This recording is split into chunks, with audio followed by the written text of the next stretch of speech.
नमस्कार, जनता की पुकार में आपका स्वागत है। दिल्ली की दिलकनोट प्लेस में आज देशभक्ति का ऐसा नजारा देखने को मिला जिसने राजधानी को तिरंगे के रंग में रंग दिया। 6000 से ज्यादा विद्यार्थी, कर्मचारी और नागरिक हाथों में तिरंगा लेकर एक साथ निकले और दिया राष्ट्रीय एकता का संदेश।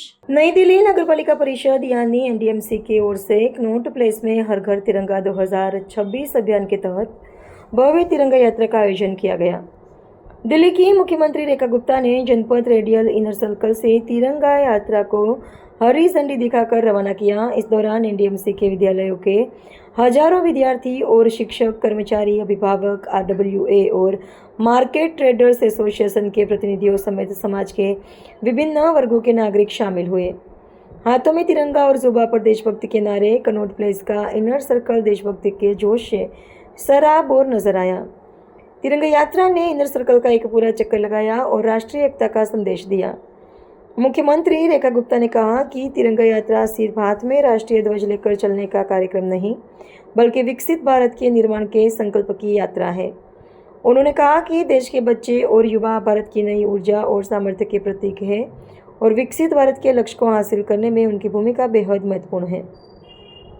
वहीं एनडीएमसी उपाध्यक्ष कुलजीत सिंह चहल ने कहा कि तिरंगा भारत के सम्मान, गौरव और पहचान का प्रतीक है।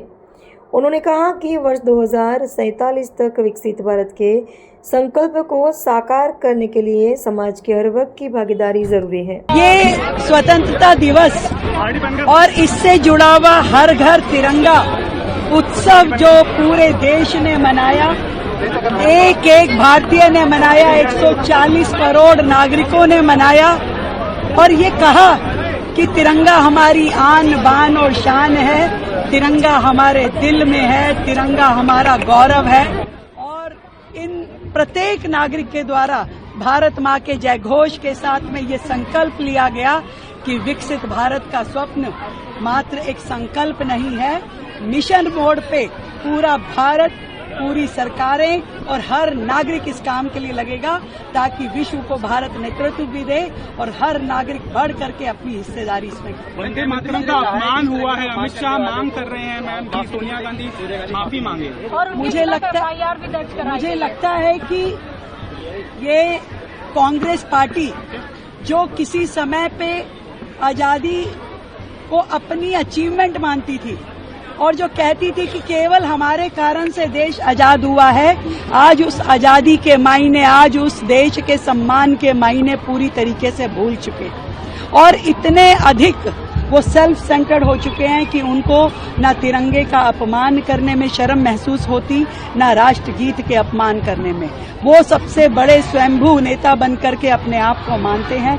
मुझे लगता है कि ये पूरे भारत का अपमान है, हमारे तिरंगे का अपमान है, हमारे राष्ट्रीय गीत का अपमान है और हर भारतीय इसे अपने अपमान के रूप में महसूस करता है।